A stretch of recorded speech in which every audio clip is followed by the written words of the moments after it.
year is 2017. Two 20-somethings, Georgia and Emma, team up to create a podcast. Have you tried yoga? 1, 2, 3. Hi! And welcome to Have You Tried Yoga, a podcast about chronic pain. I'm Emma. I'm Georgia. And we are joined today by a lovely guest by the name of Brianna Bell. Hi. Yay! So, Brianna, tell us a bit about yourself. Yeah, so I'm 22. I have Ehlers-Danlos, like Georgia. Woo! And a few other things. So I use a wheelchair most of the time. Sometimes I use crutches or a cane or just, the ground. But I also have an assistance dog, which really, really helps quite a lot. Although he's not here today because we're joined by a wonderful cat guest. Yes, my housemate's cat, Mickey, who fears change and so will fear Kirby, the lovely assistance dog. Where can we find more out about Kirby, by the way? So he is on Facebook because I'm a weirdo. So you can you can find him at facebook.com/Kirby the assistance dog, which is KIRBY, the assistance dog. Yeah. It has pictures of him. I can vouch that Kirby is a very good boy. Sometimes. And I think all the spoony Instagrams that people have for their assistance dogs and pets would probably beg to differ that you're weird. It seems to be quite a thing. Yeah. We follow quite a few of them. Maybe. Dogs are good. They're good dogs, Brent. What's that of? It's a reference to a meme. Oh, really? I need to get out of my house more. No, I should know a meme. I'm meant to be hip and cool. Okay, so there's this page called We Rate Dogs, and someone commented saying that they need to stop rating the dogs so highly all the time, because he would be like 12 out of 10, good buffer or whatever, and someone posted on the page like, you rate all the dogs more than 10, and the guy's name was Brent, and the comment from the admin was, they're good dogs, Brent, and that was all he said. So that's all that needs to be said. Well, yes. I think the internet agreed. They did. They all liked the comment. Although how, devastated would you be if you submitted a dog and it was, the one dog in 100 that got 9 out of 10? You'd be like, oh, well, maybe I don't have a good dog. What if I'm not a good boy? It's the dog itself that submitted the photo, Kirby definitely does scroll through my Facebook feed sometimes. So, really? Yeah. He's like, oh, you're doing the thing on the phone. I too can do the thing on the phone. With his paw? Yeah. That's amazing. He can turn the page on my Kindle. What are some other tasks that Kirby does for you day to day, Brianna? Deep pressure therapy is a really big one, a really life-changing one, because it means I can spend more time out of the house. But around the home, he can pick things up. Sometimes he will throw them at me. He did have a phase where he'd just walk around the house picking up credit cards and bringing them to me. Good You just left credit cards everywhere? Well, my family did for a while and then they stopped. He's only ever eaten one and it was a go-kart, so it was fine.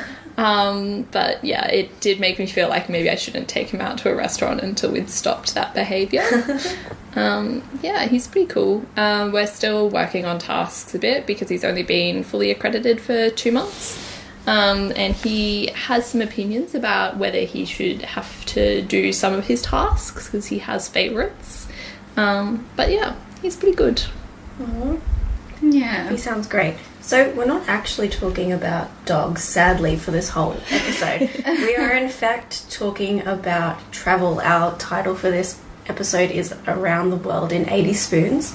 And we were inspired to do this episode by the fact that Georgia just went on a trip overseas. So I am 22 years old and I went on my very first overseas trip and I got back a week ago, exactly, actually.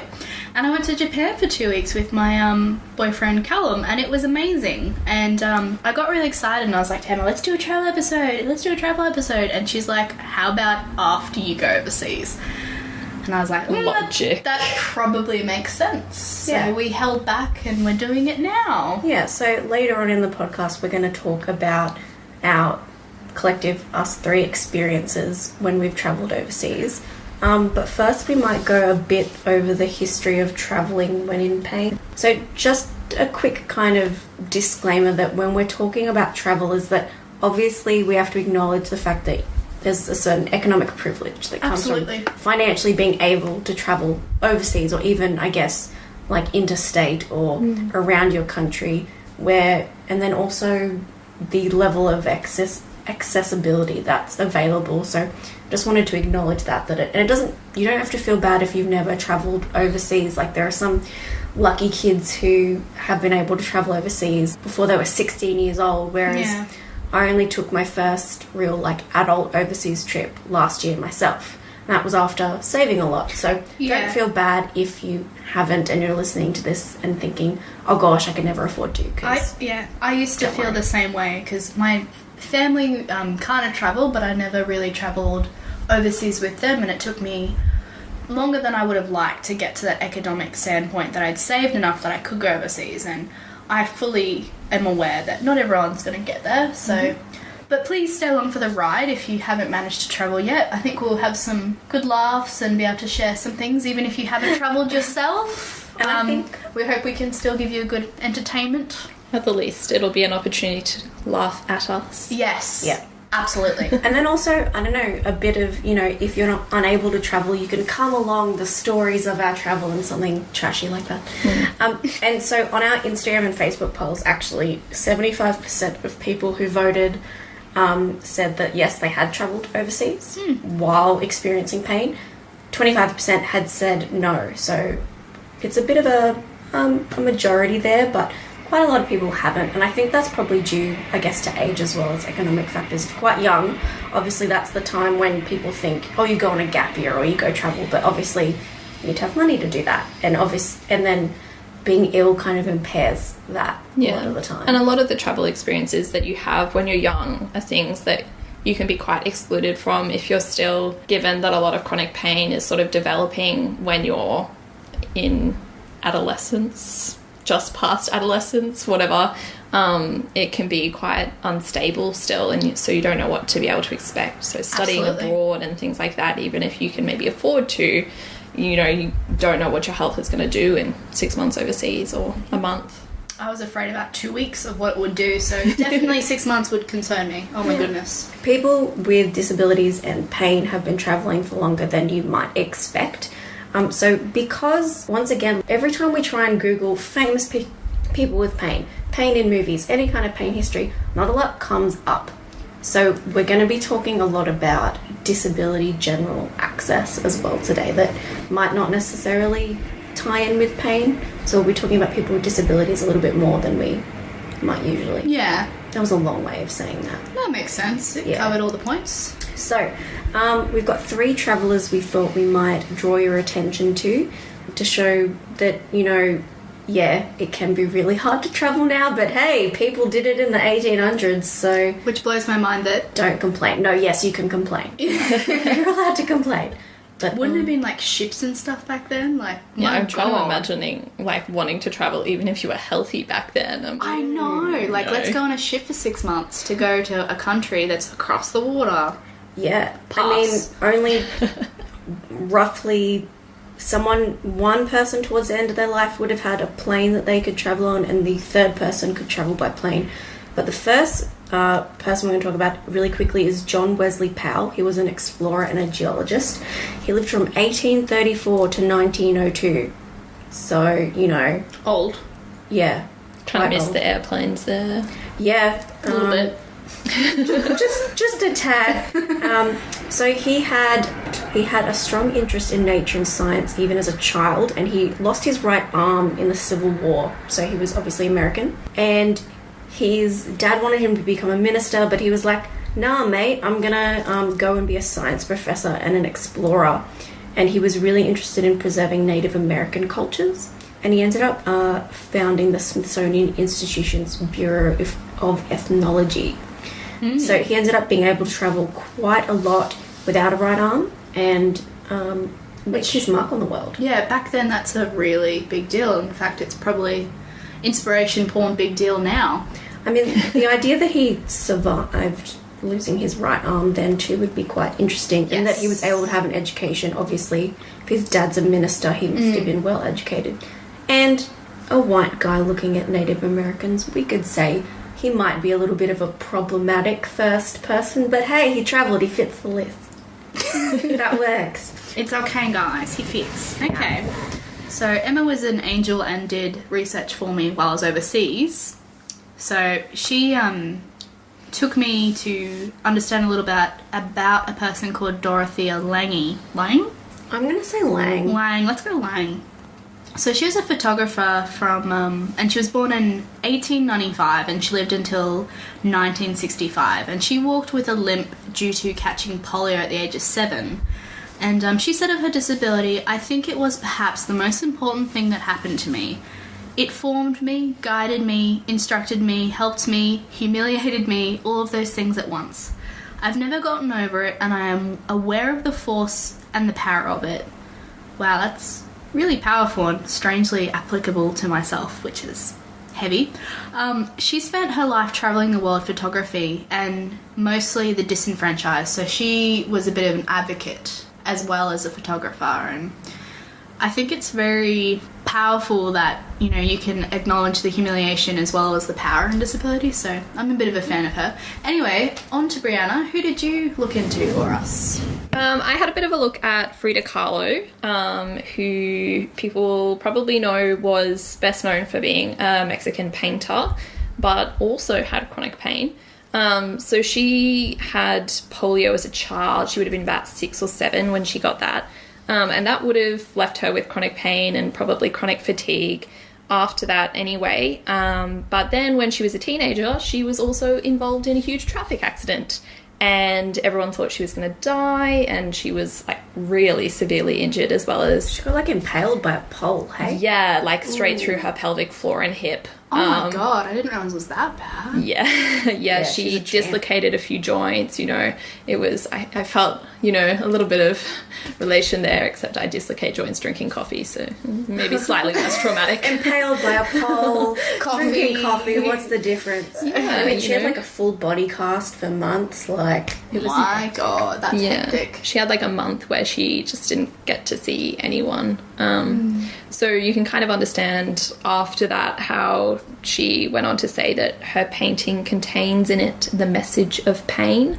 And a lot of people sort of focused on that as more of an emotional pain that she was experiencing, and she did have a very hard life even outside of the chronic pain.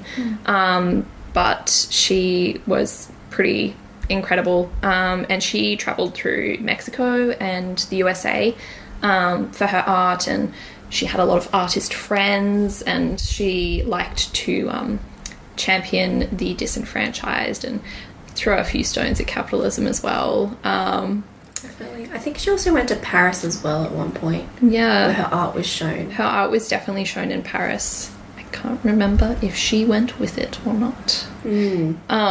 But my favourite quote from her is definitely, I tried to drown my sorrows, but the bastards learnt to swim. Wow. Yes. She might be a problematic fave as well, but I still love her. Well, how's she problematic? I think maybe her way of coping with her pain wasn't all something that we would be advised to emulate. Definitely. Sounds like you're tiptoeing around something there. Is it illegal drug use? Yeah, so Frida Kahlo was quite well known for using alcohol and both legal and illegal drugs to cope with her pain, which I think a lot of people with chronic pain would relate to, the temptation at least. But yeah, it's probably not advisable on modern medicine advice. Might make you a bit unstable, maybe. Yeah, just a possibility. So those are 3 historical figures that travelled, and so if they can travel, so can you, as long as Asterisk. asterisk, as long as the conditions are right. And we are now joined by another guest, Alex Roberts, who has MS and is studying tourism and has a special passion for tourism and disability and accessibility. Now, Alex is a champ and couldn't actually be here today. As happens when you're a spoonie, sometimes you can't turn up to things. Or was it a 2-hour walk from her house to where we're recording? Yeah, she's a bit of a champ. Close friend of mine. She's like, oh, Google Maps says it's just a 2-hour walk. I'll see you in 2 hours. And we're like, no.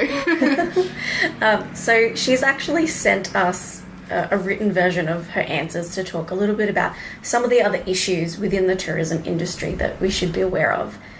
Now, she's not here to actually speak them, so I had the idea, and this is totally respecting Alex, that I would put them through like an online text-to-speech thing. Please not Google Translate. It's not Google Translate. Oh yeah, and like it completely messes up all her words. No.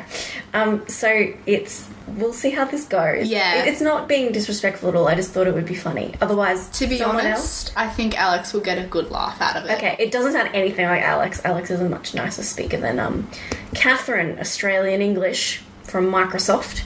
Come on, which is- Catherine. Alex is a bit of our expert in travel for the tourism industry and what are some issues that come up for people with disabilities and pain. So, our first question, Alex, is how does the travel or tourism industry, how do they actually cater right now for people with disabilities and illnesses? Accessibility or inclusivity has shifted solely from an economic focus to achieving the triple bottom line, TBL, that organizers aim for minimizing the negative, economic, social and environmental impacts, and maximizing the positives. Tourism is now focusing on social impacts. Accessibility very much so on physical accessibility, for example ramps and lifts, as well as emerging focuses on sensory attractions. I found that really interesting, and I'll just turn that so you can read it as well. That this idea that we're not just the tourism industry is sort of moving away now from just saying, okay, we have a ramp there or we have a lift there, and making sure there's other things in case. So, for example, the sensory attractions. Georgia and I were talking a little bit before about how travel can be very sensorily. That's not a word. Sensory overload inducing? Yeah, let's go with that. That works. It can be really intense for someone with hypersensory issues and sensory processing issues. You found Japan was not good for this. Yeah, Japan is very sensory overload. There's lots of sounds, there's lots of people, the ground is not even, all flat, all logical, there's ramps. Or a ground. Well, there's ramps that are so steep that it's more of a water slide. So, like, I would walk up them if my hip or knee was, like, kind of being silly and I wasn't feeling stairs, and that was just, nope. You'd walk into a department store, as you do, out of curiosity, and there'd be every screen in each aisle, or many screens in per aisle, would have different jingles or different voices, and I get a bit overwhelmed when there's a lot happening if I'm in pain, or even if I'm not in pain, because me. And yeah, I can't imagine if you were somebody who had a lot of, if you found sensory overload was a big problem for you, that somewhere in especially busy Tokyo would be comfortable. So that's obviously something we need to be aware of and consider in location or perhaps in increasing accessibility. Yeah. Mm.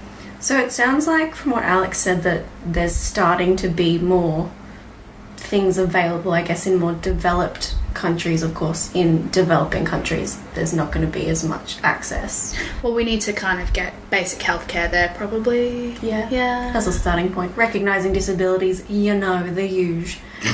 But I think a lot of that with developing countries as well is sort of just a very different approach to accessibility. I've got some friends who use mobility aids who have gone over to places like East Timor, Cambodia, and I've been to Cambodia and it was beautiful and incredible, but that was before I got sicker. I don't know that I'd want to go over there with my wheelchair. But there's just a very different approach to how you get on a bus, for example, because in Australia, if you had a bus with stairs and someone was like, oh, no worries, it's accessible, we just lift you onto it, you'd be like, that's not accessible. Excuse me, please stop touching me in my wheelchair. But that's just what the culture is. If someone can't do something, everyone else comes together to help make it happen. And I mean, you see little bits of that with mothers in their prams if you're in, like, the Netherlands, because they have raised trams and everyone goes around on trams, so people will just rush off the tram, carry the pram onto the tram, and everyone goes along. Like, that's not a remarkable event, but so it's more like helping when there's a situation, like reacting rather than putting proactive things in place, basically. Yeah, it's a much more community-based focus on alleviating the disability, that comes from looking at it as a social model of disability. It's a community model of alleviating the access issue rather than a government model of alleviating access issues. Interesting. Yeah. And I do know that there are, for better or for worse, this is obviously going to cater for some people and not for others, but there are, for example, special cruises that cater for people with disabilities to go on, where... Lots of cruises are really good because they're targeted at old people. So that often helps you with disabilities. Isn't that something to But be people with considered? Like, people with intellectual disabilities too. absolutely. That's a really big thing to have cruises, and there are some tourism bodies that specialise in booking holidays specifically for people with intellectual disabilities to help them. But obviously that doesn't cover the broad spectrum of people. So the accessibility is getting there. So that's some of the things that they do cater towards. Accessibility Whoa, or stop inclusivity speaking. has shifted solely Alex, from an economic... shush! Sorry, Alex started speaking again, guys. She sounds like she'd be great fun at a party. Yeah. Although I speak in a monotone because I'm a robot. And then I have awkward pauses between sentences. The real Alex doesn't. Okay. She actually is fun to have at a party. Actually, yeah. She's so much fun at a party. Yeah. There was the time that recently, while Emma's finding the next answer, I was going to a movie showing, actually at university, and there are signs at the elevators as to where to go for the wheelchair accessible entrance. And I was like, awesome, like there are signs, it's actually going to be wheelchair accessible, this is great. Because I didn't think that this theatre was wheelchair accessible, so I was a bit iffy about it. But once I saw the signs, I was like, this is under control. So I go along, and Kirby was with me. I was in my, at that point, like, week-old wheelchair. Like, it's brand new, high-tech. I'm loving it. And we start going down the ramp, and it's actually too steep and not grippy enough to handle a wheelchair. So I flew out of my wheelchair onto Kirby, and then the wheelchair like fell on top of me, and then the manager was like, oh yeah, we kind of knew that was going to happen eventually. I've been trying to get the university to fix it, but the moral of the story, I think, is that once the issue was raised with assertiveness, it was corrected. So now there's grippy. Oh, but I like that they kind of knew it was a flaws problem and did nothing. That's great liability. Yeah. Apparently there was a little old couple that would go there every week, but it was okay because the husband pushed the wife in the wheelchair, so it's generally safer when it's an attendant There's propelled Which is wheelchair. great for independence. Oh yeah, I love it. Did anyone help you when you fell out? No one heard me. Oh. So yeah, but Kirby did kind of hold it against me for a couple of days. Oh, Kirby. I would have hurt having a wheelchair fall on you too. Yeah, it wasn't overly comfortable. I had some. Yeah, I was pretty glad that it's a very lightweight one. But I did had some bruises. But luckily, And that was Kirby only was just okay. not overly comfortable. The fact that you had bruises. It wasn't great. It wasn't ideal.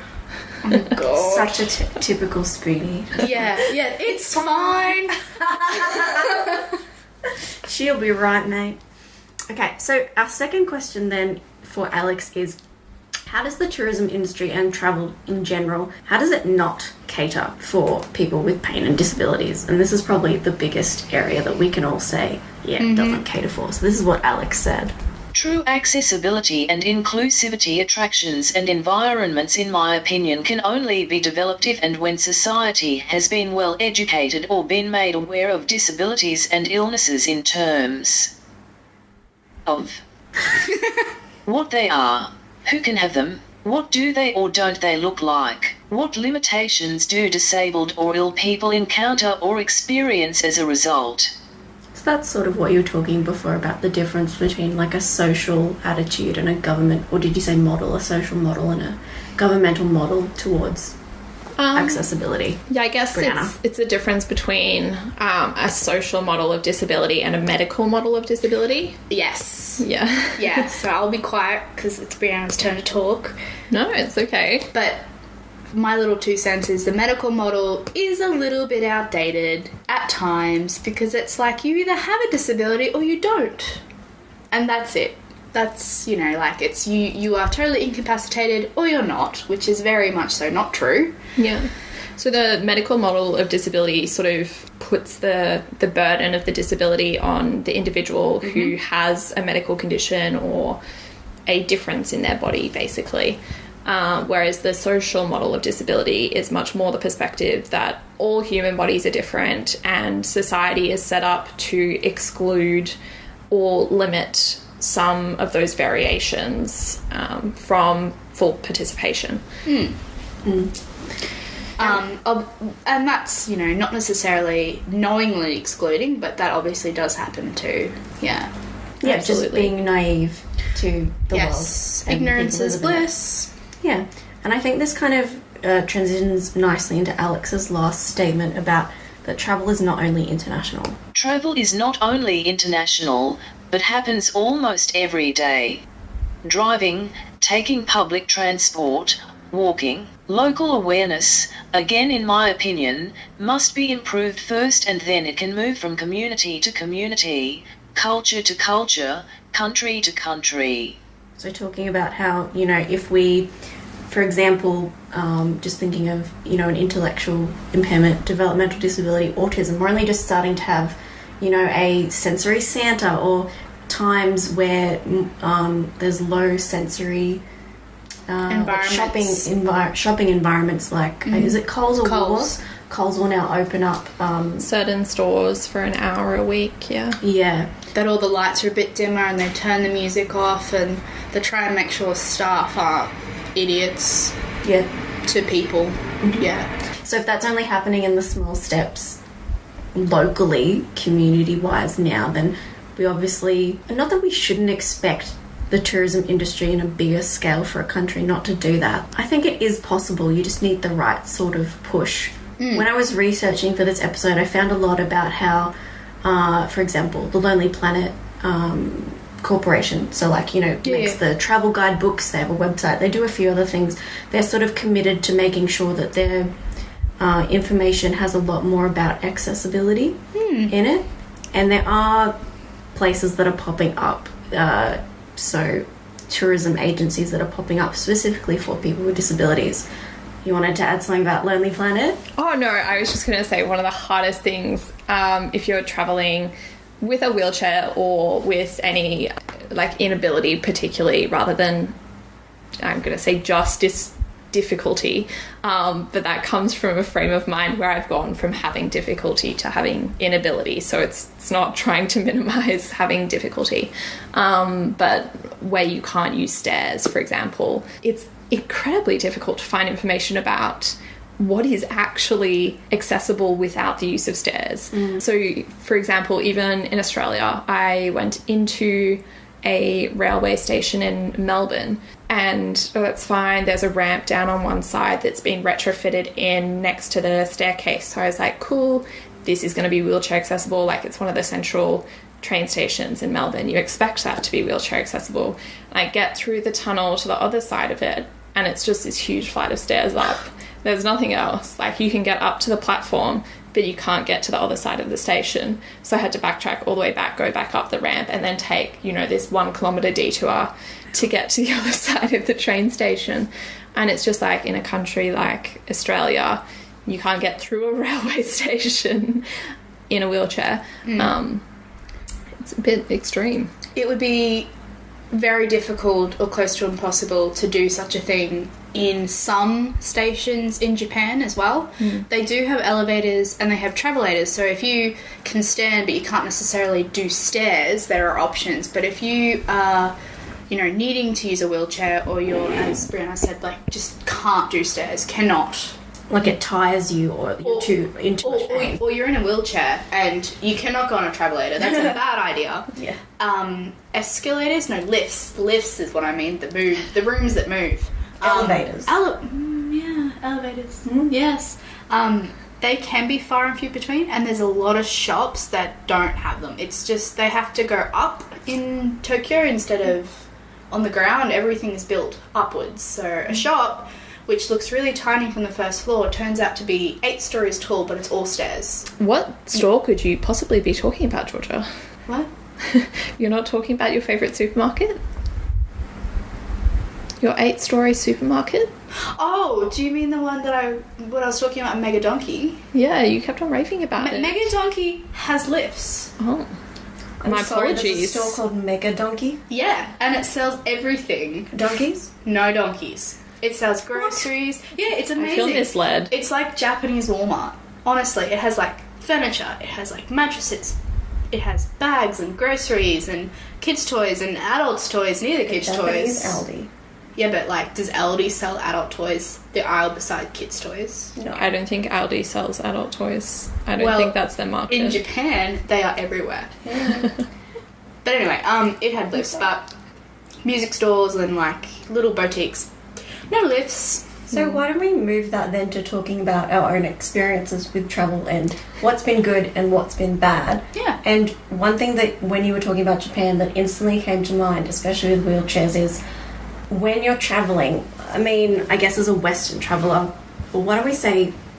Well, I was going to say is that basically when you're going to see, you know, ancient or medieval sites from history, there was no wheelchairs back then. You probably died of polio before you got into a wheelchair back then. So a lot of these places, even today, because they're not trying to Change them. change them, they want to keep them historically intact, they are not wheelchair accessible. So that can really hamper seeing some great sights. So I have been to, when I was in pain, I went overseas to Berlin and Frankfurt, London and Paris. Georgia, you've been to Japan? Yeah, I have been to Japan. Where have you been, Brianna?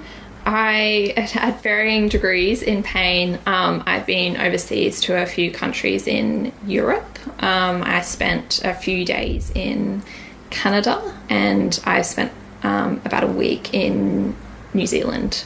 And aside from that, mostly I've travelled inside Australia for work. Yeah, and that's something that Alex also talked about too, that we probably should mention, that a lot of these tips and things we're going to talk about could be applied to just travelling within our own country. Absolutely. Where have you been in Australia? Because I have not been. I have been... I've been everywhere, man. I've been everywhere, man. Again, we're bringing the Australian references in Yeah, to I new just ears. want milk that tastes like real milk. Did you see, I think it was... I don't want Arian- Vegemite. It has gluten. Arian said, one of our listeners on the podcast, like, made a comment that was like, I just want podcasts that taste like real podcasts. Oh, bless. So good. Bless. Yeah, I I was just mean, about to say something. Well, where have we been in Australia? yeah, where have you been? Because I have only been to, like, Sydney, Melbourne. I have only been to a certain part of Queensland. I haven't really been here very much. I've done a little bit of Australian travel. A little bit. Like South Australia, Western Australia? Because Australia is very big, isn't it? Like, we can It's fit Europe enormous. into Australia. I think America as well, Probably. if you don't count Alaska. Or Canada. I don't know. Sorry, we're talking about the USA or Yeah. America? Because I think America's a whole, like, Oh, the yeah, continent USA, of... I mean. Yeah. Yeah. Okay, so I'll just interrupt here and be like, back to Australia. I've been to Melbourne, Canberra, Sydney, Dubbo, a lot of the coast, so like the Sunshine Coast and the Gold Coast around Brisbane. So we're a city in Brisbane, but there's like lots of nice beachy towns around, and I've seen a couple of those.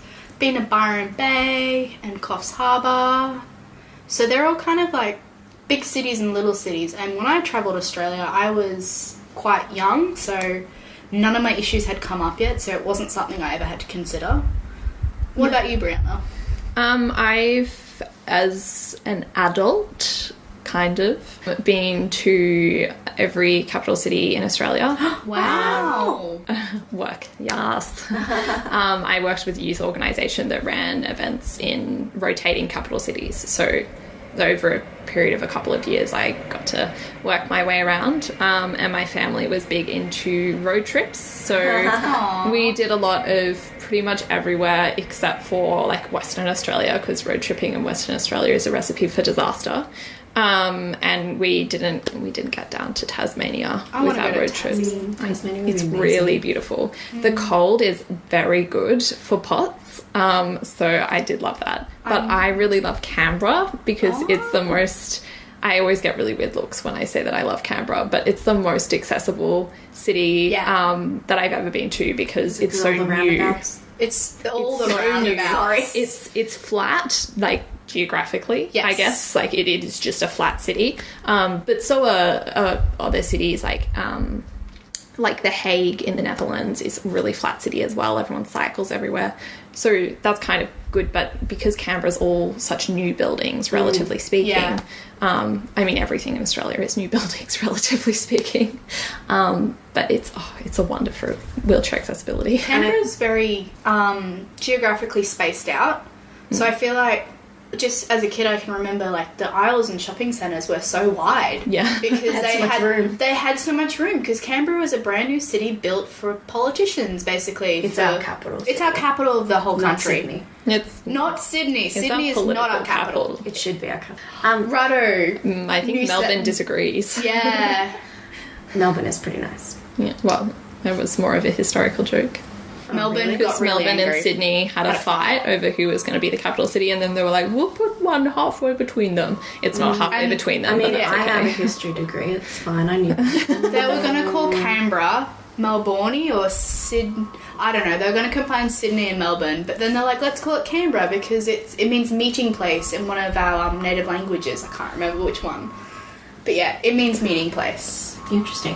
Well, I think, and that's one thing that's probably a little bit different, I guess, in that Australia is very sparse. A lot of our rural country towns are really... It's like it's going out bush. Even growing up on the coast, everything is really far away. There's lots of... It's not... A lot of it is developed and built. We'll have little suburbs, but we don't have big cities like a lot of European countries or Having America. said that, I was very surprised when I was planning to study abroad in Dublin, and I Googled, I'm a proficient Googler, and found out that Brisbane has a bigger population than Dublin. What? Yeah, right? Because in my head, I'm like, Dublin is this big, historical, city. cosmopolitan, international city. And then I'm like, oh, no, actually, Brisbane is, like, substantially bigger. Wow. Yeah. But I think that can make Australia a bit more of an interesting country to travel in. That I can imagine if you were a tourist with pain and illness or a disability coming to travel in Australia, like a lot of it is backpacking. I actually met when I was in Paris, let me just flip my hair and brag, at Versailles, the amazing... Not wheelchair accessible. No, but it is beautiful. It is. That makes up for it, Oh, obviously. As long as it's Yeah. It doesn't beautiful. matter because it's cool. Yeah. There was we met, my friend and I met these I think they were Irish or Scottish people, and they were like, yeah, we really want to come to Brisbane, and we were like, Why? why? There's nothing to do. And they were like, what can you do in Brisbane? And I was like, Sit in the sun. go see a play and go to the gallery. Go stand by the massive river that is disgusting and brown. Yeah, there's not that much. I like Brisbane. I like Brisbane but there's too. nothing to do. It's like you go to Byron, you go to Sydney, you go to I think Melbourne. we underrate Brisbane because we live here. We've seen I think it it's an all. extremely livable But city. it is, but there's nothing unique about it. Like you just Oh, I'll fight you on that, mate. really. Oh yeah, Okay. Because Georgia's here, obviously. I'm unique. Yeah. Yeah, I know, but like if I were to say what is different about what you can go see to Melbourne, which has more art. If you had to pick a city to go to in Australia, you wouldn't pick Brisbane as a tourist I would say attraction. as in the natural environment that Brisbane is in the centre of, you can see some really incredible things within a 2-hour drive of Brisbane if you're using that as a base and going outwards. If what you like to do is, I'm saying this on a pain podcast, so it doesn't really feel like it makes sense, but if what you like to do is go bushwalking and see waterfalls and those kinds of things, we have some beautiful landscapes around I had us. a lot of Japanese people have a meltdown when I told them I was from Brisbane. They knew what it was, which surprised me. I was like, you sure? They're like, where are you from? Sydney? I'm like, oh, no, Brisbane, North. And they're like, oh, we love the North. It's hot. There's rainforests. They probably and- think you're from Cairns or Darwin, though. No. It sounded so Aussie. Probably think you're from Cairns. Darwin does have a wave pool in the CBD. What? Darwin Apparently you has, shouldn't an go in there, amazing though. drag nightlife. Like, Darwin's the best. That's incredible. I would go to Darwin. Perth has a pretty big drag nightlife. Yeah, see, This again, is very niche travel not knowledge. Brisbane. Brisbane's getting it. Yeah, they have a it's- good drag. But when I'm we have a in good- Brisbane, I don't like go out and experience these cool things. Ooh, I do. like Come hang with me. Brisbane has an amazing... No, I don't. The new experience. You know what people underrate in Brisbane is the music scene. There's actually a lot of good little local bands that go... is your boyfriend a musician? No, but I mean, like, not just him, obviously, but like other bands and other groups, and I've seen... I mean, he happened to do our podcast theme. yeah, shout out for that. He's alright, I guess. You know, like, you can go to a bar and you walk in and you're like, oh, you know, drinks, hardy hard, but then all of a sudden there's like jazz music, which is not something people think of when they think of Brisbane. I Anyway, think the operative word there is you walk in, because none of them are wheelchair none of them accessible. are wheelchair accessible. They're, oh my god, I went with Alex, who was one of our guests today, who we read her text-to-speech about tourism. We were trying to find a nice place to get a drink with her in the city with my No way. partner. Because she and uses a wheelchair. She uses... Well, no, she had a walker that day. Well, she has a rollator. A rollator. So a walker on wheels. Yes. Well, at that time, that's what she was using. And we couldn't find a single bar that didn't use bloody stairs. Bloody stairs everywhere. So, and she was like, nah, I'm carrying it. Not really accessible, but, Okay, so I guess my final word on that, I love to live in Brisbane. It I is love so it. good. It's not as intense as Melbourne. People don't smoke up here. Like, I love to live in Brisbane. As a tourist attraction, I don't really understand it. Like, I come from Byron Bay. Like, it's beautiful there. I would go there as a tourist. Yeah, I loved Byron Bay. Yeah. I would go to Cairns But as a also, tourist. living in Byron Bay is not the best either, because it's just tourists. There's nothing to do. So why don't we go through some of our travel tips, whether you are travelling to Brisbane, come to Brisbane, meet us, or overseas, and we can probably throw in some anecdotes about things that we learnt. What is your top tip so far in your experiences, Brianna? I feel like I've been talking about wheelchairs a lot. So That's I'll fine. No, this do a is good because swerve. we don't, well, I've never used a wheelchair, so I have little that's so much knowledge. fun. this is good. We're catering for more people listening to this. I would just say, like, even if you don't usually use a wheelchair, if you struggle walking long distances, like, the most you have to walk on a holiday where you're getting on a plane is usually inside the airport, because you just don't have a choice. You have to get from A to B. There's no other way to do it. You can't wait and do it later. Like, it's on a schedule. Like, phone in advance and organize a wheelchair with the airline, because they do it for free. Someone will push you from check-in to your gate, and it's like saves so much energy not having to put yourself through that extra pain. So I would always do that. I mean, I don't anymore. I get really possessive of my wheelchair now that I have my own. And they want to swap me out of my wheelchair straight away into their wheelchair because it makes their life easier. But they don't realise how bad their wheelchairs are in comparison to mine. Because mine's like specialised and fitted for me and cost like thousands of dollars. Whereas Is it, I'm going to say the wrong word. Is it like motorised electronic? so I have a manual wheelchair with a motorised add-on. So it's called a Smart Drive, which is battery operated but much, much lighter and much more portable than a fully electric wheelchair. Because the wheelchairs that they get for an airline, they're just a manual wheelchair, aren't they? Yeah, and frequently they're a not self-propelled. Non-self-propelling? Yes, they are a assistant propelled wheelchair. Like you'd find in a hospital that are really shonky and rusty and Well, kind of dodge. they've got those little wheels on them. They have 4 little wheels instead of the 2 big wheels and 2 little wheels, so you can't move yourself in them, which for me feels really humiliating because then you've got to like wave someone over if you want to do anything. That would be Like not for great. example, go to the bathroom in a wheelchair accessible bathroom before you get on the plane that does not have wheelchair accessible bathrooms. So I like to keep my wheelchair now that I have it, but before I had it, I booked a lot of wheelchairs from airlines and they were always really great about it. Some airports you'll end up with a buggy sometimes instead of a wheelchair, which is also great. Or if you've got a quick connection, they'll put you on one of those. But it's the best travel tip if you struggle walking. Cool. That just reminded me of, it happened quite a long time ago now, I just realised, but Australian Paralympian Kurt Fearnley, he was made to hop out of his own wheelchair and walk through baggage claim, I believe, many years ago, and it was like Jetstar made him do it because they couldn't have his own wheelchair come through, he had to use their wheelchair. So he was made to get off and move to the other wheelchair, and he doesn't have legs. So can you imagine how humiliating that would be? So I think since then, hopefully, Yeah. practices have gotten a bit better, but you still hear pretty awful things about ignorant staff making people do silly things with wheelchairs. Security is generally really great these days. Like your wheelchair will get swabbed for explosives because it's like much easier to hide explosives in a wheelchair than in like Okay. Top tier for terrorists. on your body, I guess. Lots No. of like metal frames that are hollow and stuff. Yeah, I guess.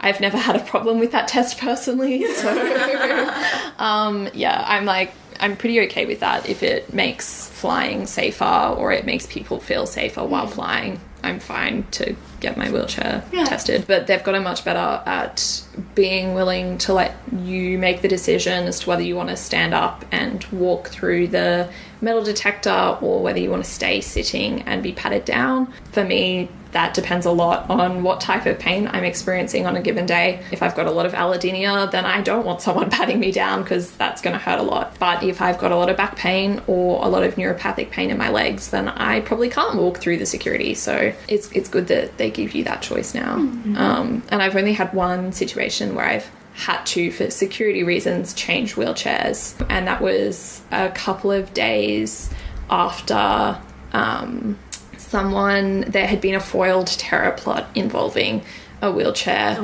which was in Australia.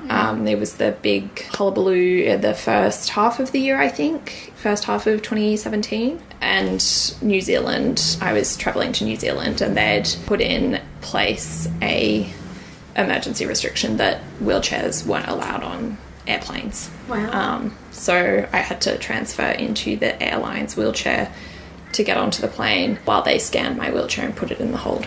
Okay. I wasn't allowed to like take my wheelchair into the cabin with me.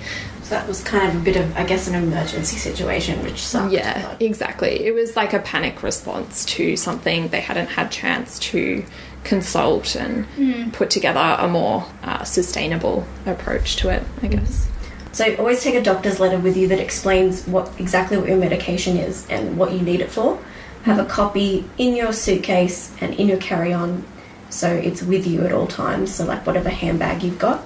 And within that, If you can include in that like anything extra that you're not sure whether it necessarily is allowed through security, but you need to help manage your pain. So if you find hot water bottles are really helpful, you'd be like, but you can't take more than 100 milliliters of water through, except if you have a doctor's note that says that a hot water bottle helps.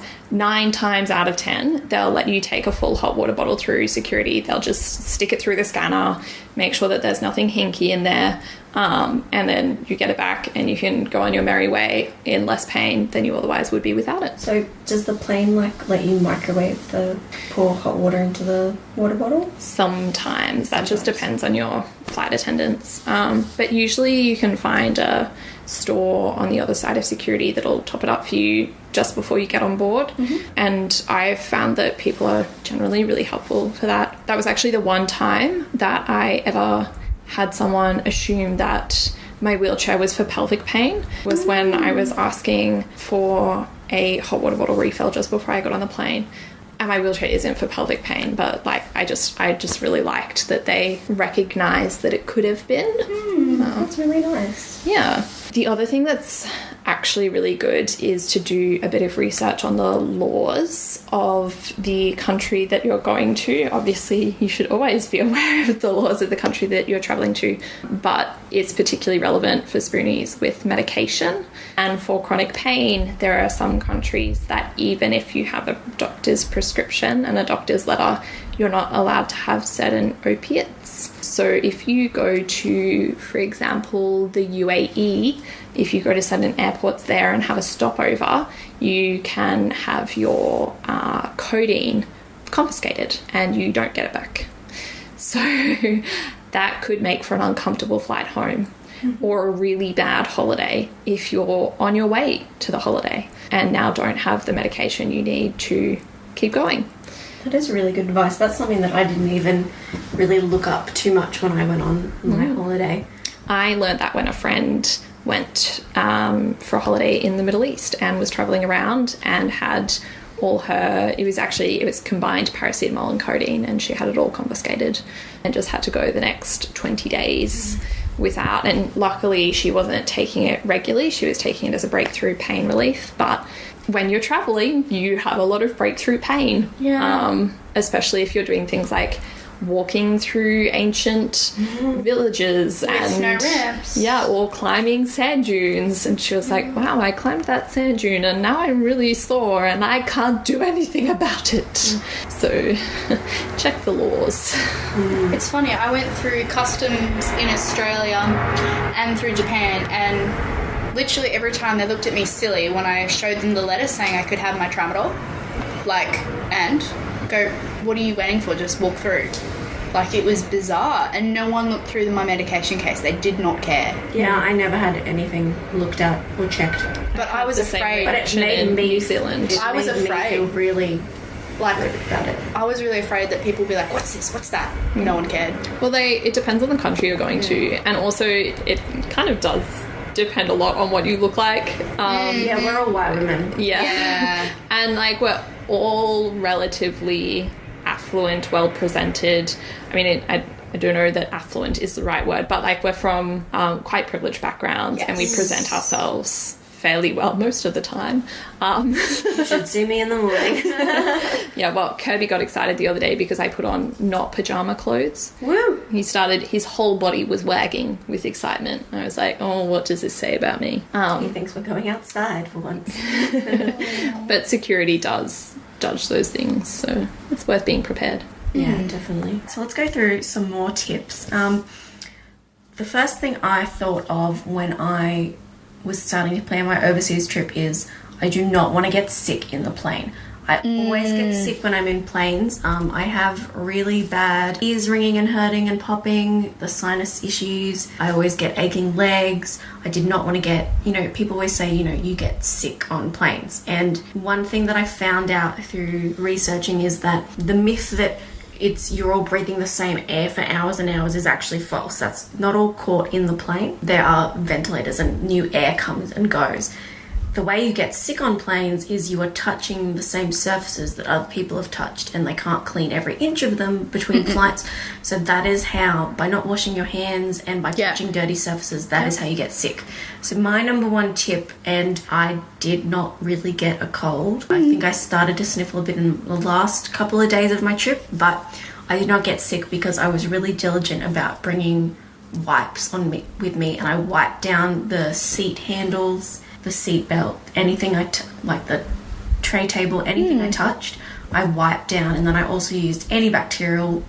The hand sanitizer? Thank you, yeah. Yeah. What's that stuff called? Hand sanitizer. Yeah, sanitizer. Yeah. even though that's really, there's not much research to say No, that it doesn't it's work a that mixed well. science, yeah. Yeah, it's not, you don't replace washing your hands with it. No. But I found that really helped me, and, you know, simple hygiene tips that you don't always follow when you're just chilling out, living your own life. For example, opening and closing doors with your elbow if you're able to. So pushing the handle down with your elbow, so you're not touching your face and your hands, not touching something and then putting your hands in your mouth, sneezing into the crook of your elbow instead of your hands. Yeah. Little things that can just stop the spread of disease that you kind of forget to do. Absolutely, and all of these are dependent on where you are. See, I was really lucky. Japan is a very clean society, a very sanitizing society. People wear masks if they're sick. Yes, that's true. People wear masks if they're immunosuppressed. So if I chose to wear a face mask to prevent getting a cold or a flu somewhere like Japan, that wouldn't stand out at all. So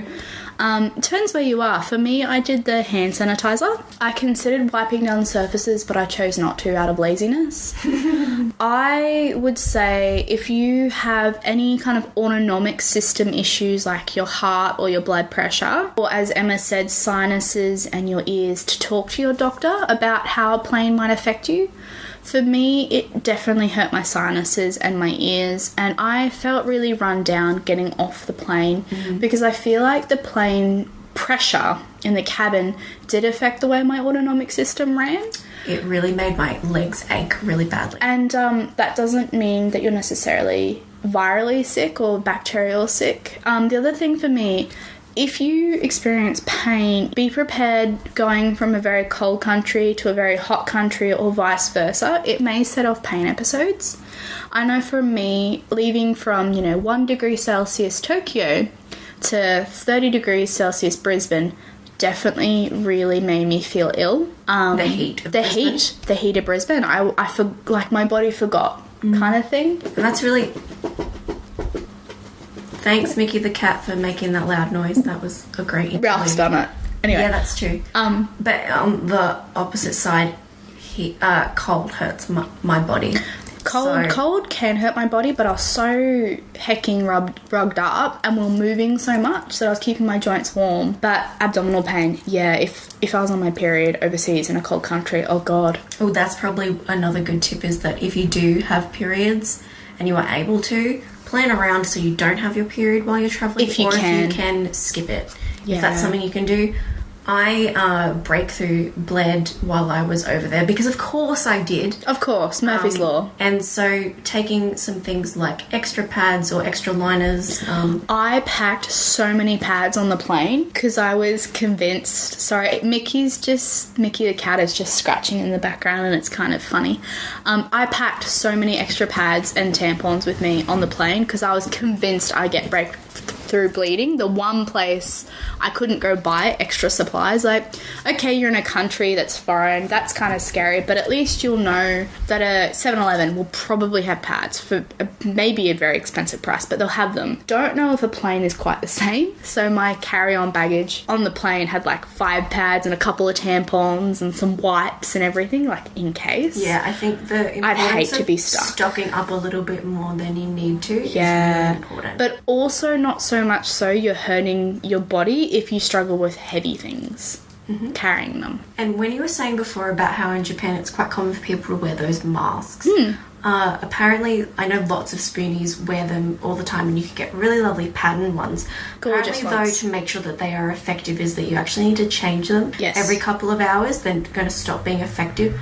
So having disposable ones probably with you more so than your favourite ones that you use all the time might be a good idea. One of my hot tips always when I go somewhere that might have a lot of germs, be it the ECA, which is the exhibition show in Brisbane, is that when you get back from where you've been, wash everything.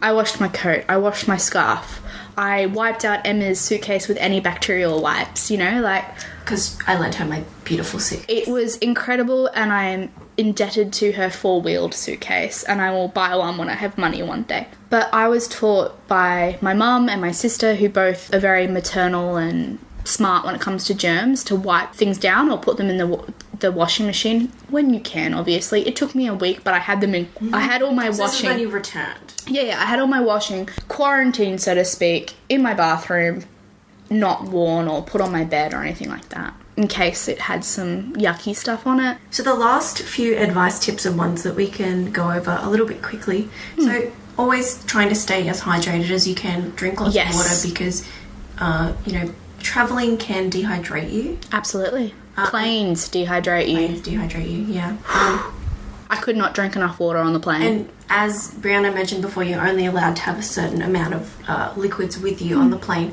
So asking them consistently for cups of water, or can you fill up your drink bottle that you have. They're more than happy to do that. Yeah. They're so Well, I was lucky that you just hit the little button and they'd rock up and you're like, can I please have some more water or green tea or whatever again?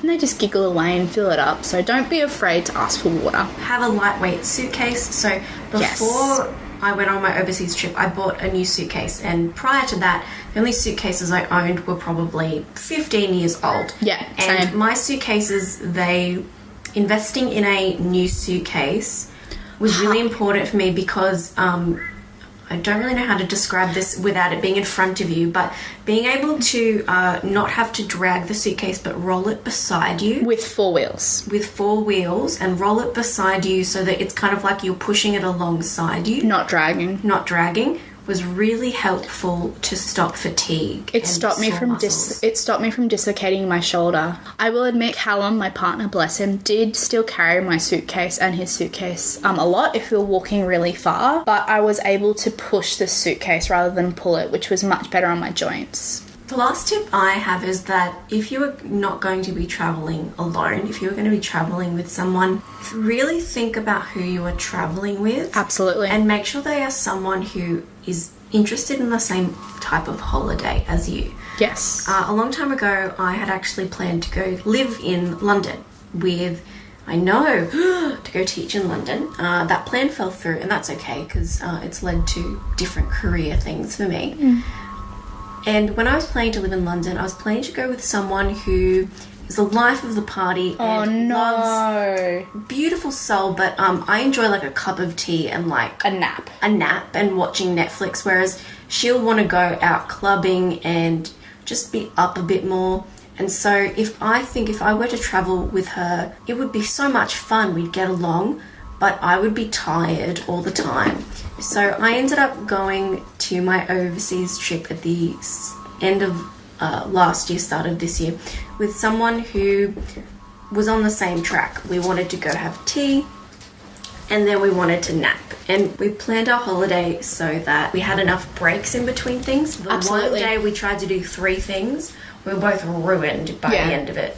So having someone who is not going to mock you or be like, that you have to take a break while you need to go sit down in the museum for maybe 10 minutes, or that you do need like a rest day in your holiday. I think that's probably the most important thing, and the thing that I was most grateful for, that I went traveling with someone who understood me and was okay, and actually really benefited from us having breaks as well too, because you get sore even as an able-bodied person doing all the walking you do. Absolutely. It's hectic even for someone with an able body. I think one of the biggest tips I would want to tell myself is that it's okay that you get frustrated if you can't do everything ever. Like, we did a lot, and we did more than I think some people in our lives expected us to be able to do, because, like the amount of sights you saw. Yeah, because Georgia has sore joints, so she'll struggle to keep up. But I still was disappointed in myself because I thought, no, I should be able to do more and more and more, and there's no need to do that to yourself, because you're there to have a good time and see things, and don't assume that who you're with will be disappointed. Don't assume that, because you might... And if you're going with someone who's, like, gonna make you feel bad that you didn't get to do something, like, they're not a good family member. Absolutely not. And I think, have patience and trust in them to not do that to you. That's something I've always struggled with, even in Brisbane, even at home. Like, they think that I'm not doing enough, or, try not to do that to yourself. As a perfectionist, I do it to myself constantly. Or that people, I know this is a big problem with us spoonies, is that people will think, you're not a good friend because you don't show up to something. Yeah, absolutely. Have self-compassion, even in travel. It's hard. I struggle with even at home, but just try and pack a little self-compassion. One thing that I suppose I would sort of like to end on is that even after the horrific year of bad health that I have had, it just keeps going from bad to worse for me. Yeah. The fact that I was able to travel made me feel like so proud of myself. And I actually had a Absolutely. friend that said she felt, this is so silly, she felt like, and I just don't want to be egotistical saying this, but she kind of felt like inspired or really proud of me because she saw someone else with an illness and who was able to go away and travel, and that you can do those things even if you do have a lot going on in your life. Absolutely. And that still makes me, instead of me going, oh, I wish I was last December when I was heading off to I London. wish I was mountain climbing, you know? It makes me go, yeah, I did do all those amazing Yeah. things. I did go up the Eiffel Tower. Absolutely, absolutely. I saw those things. I experienced that culture. Like, give yourself some credit in your everyday, obviously, but also give yourself credit for even getting on that plane. Like, that's a big deal for anybody if you've never done it before. Also, as like me, if you're someone who is terrified of flying, it's also a really big Yeah, absolutely. Heck, going to the local beach for a day or two, that's a big deal if you're struggling to do everyday tasks. Like, give yourself permission to be proud in all you do, including travel. And that leads us nicely on to end on a listener submission that we had for the episode by Kira, who is known on Instagram as the artist My Chronic Pain Diary. You can find her at My Chronic Pain Diary. She did a lovely artwork for us, which shows what you can do and how she kind of travels the world when in fact physically she's unable to. We're going to link to her submission. It's a piece of art that's we're going to link to it on this episode's show notes, and we'll pop it on our Instagram. So it's a beautiful picture of, it's all pastel blues and pinks and yellows. It's of Kira, I presume, or a character with some bunnies meditating, and it's showing her saying, I've recently started meditating, it's amazing. Day to day my body can't always do what I'd like it to do, but when I meditate I can go anywhere and I can do anything. And it has this lovely picture in the center of some hot air balloons and some fishies in the sea. It's just really wistful, like this is what you can do. And I guess not to, if you can't travel now, don't give up hope, because you can still have those dreams of doing it one day. I really love it. I feel like for me, when I really feel trapped in, you know, my room because I'm sick or something, sometimes just reading a book, you know, don't give up hope. Like, keep reading those books, keep having those dreams. You never know. It's not impossible, you know? Maybe. And they can transport you to another country or another world. Absolutely. And Take me to Hogwarts. where would I like to go? I don't know. Hogwarts would be pretty cool. I think I've like run out of like period dramas to go into on Netflix, so Sing me a song. Sorry, I'm humming the Outlander theme, so we'll stop now. but yeah, so thank you, Kira, for that artwork. She's an It is amazing beautiful. artist. It is really beautiful. It's very serene. I love it. It's really nice. Thank you.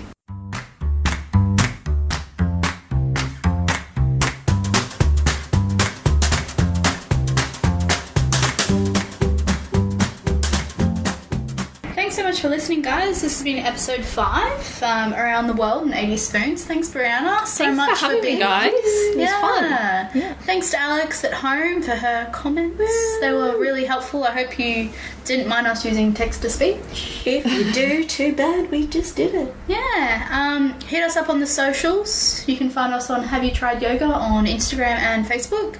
You can email us at haveyoutriedyoga@gmail.com. Hotmail.com. Hotmail.com. I know the things. Big thank you to Emma this month for helping us organise a lot of these content, because I was away and she ran all the social media. So thank you, Emma, very much. okay. Best podcast wife ever. Yeah. Just gonna, yeah, of course I am. Yeah. Thanks everybody for listening. We hope you'd enjoy Stay Spoony. Don't get wheelchaired. I love my wheelchair. That's awesome. But, Yeah. like, don't be a dick, airlines, Oh, please. do you mean like don't get hit by a wheelchair like Yeah, I did? yeah. Right. Yeah. Fix your ramps, people. Fix the damn ramps. Bye. Bye. Bye. Cause I've been everywhere, man. I've been everywhere, man. Crossed the deserts bare, man. I've breathed the mountain air, man. Of travel I've had my share, man. I've been everywhere. I've been to Tullamore, Seymour, Lismore, Lullaby, Nambour, Richard, or Kilmore, Willaba, Birdsville, Emmaville, Wallerville, Cunnamulla, Condamine, Strathmore.